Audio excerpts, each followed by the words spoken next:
আসসালামু আলাইকুম, কেমন আছেন সবাই? আশা করি সবাই ভালো আছেন। আলহামদুলিল্লাহ আমিও ভালো আছি। তো আজকে যে ভিডিওটা বানাচ্ছি সেটা ব্যবসার উদ্দেশ্যেই।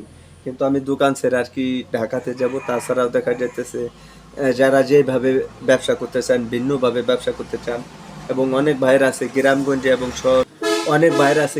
এবং শহরে সব জায়গাতে ব্যবসা করতে চান। মূলত উদ্দেশ্য ব্যবসার উদ্দেশ্যে হচ্ছে আমি ঢাকা যাচ্ছি আরকি। তো এটাই বলতে চাই যে এখন আরকি দোকানে মাল সামানা দেখতে পাচ্ছেন এখানে একদম কম আছে। কিন্তু এটা কম দেখার মানেটা অনেকে আমাকে কমেন্টে বলেন যে ভাই আপনার দোকানে মাল তো কমে গেছে।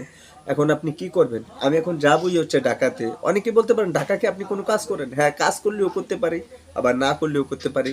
কিন্তু যাইতেছি তো ব্যবসার উদ্দেশ্যে। আমাকে প্রশ্ন করতে পারেন যে ভাই আপনার ছোটখাটো একটা চ্যানেল, আপনি ব্যবসা তো ঢাকা যাবেন, ওখানে যাবেন, আসলে ভাই বিষয়টা বুঝলাম না ভাই, আমিও বুঝলাম না। দেখেন, বিষয়টা হচ্ছে এই, অনেক ভাইরা আছে যে ঢাকা ভাড়া থাকে না, ফ্যামিলিগত ভাবে বাড়িতে সমস্যা কিংবা বাড়িতে যে কোনো ভুল ভুল ভবিষ্যতের কারণে চলে গেছে রাগ করে ঢাকাতে, কিংবা তারা থাকতেছে ঢাকাতে দীর্ঘদিন ধরে। অনেক মানুষ ঢাকাতে রয়েছে।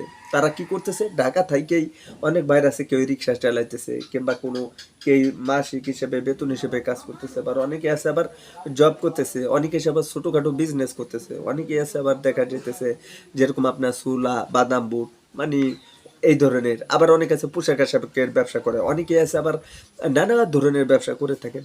তো আমি বলতে চাই কোনটা, যে যে ধরনের ব্যবসা করুক না কেন সেটা হতে পারে। দেখেন, সব ধরনের মানুষের একটু সমস্যা থাকতেই পারে। যেরকম পারিবারিক বিষয় কিংবা ফ্যামিলিগত বিষয়, নানা ধরনের সমস্যার কারণে তারা ঢাকা শহরে ভাড়া থাকেন। ভাড়া থেকে অনেকে আসে আবার ব্যবসা করে খান, যেরকম ঝালমুড়ি ব্যবসা করেন। একজন ভাই আর কি ঝালমুড়ি ব্যবসা করে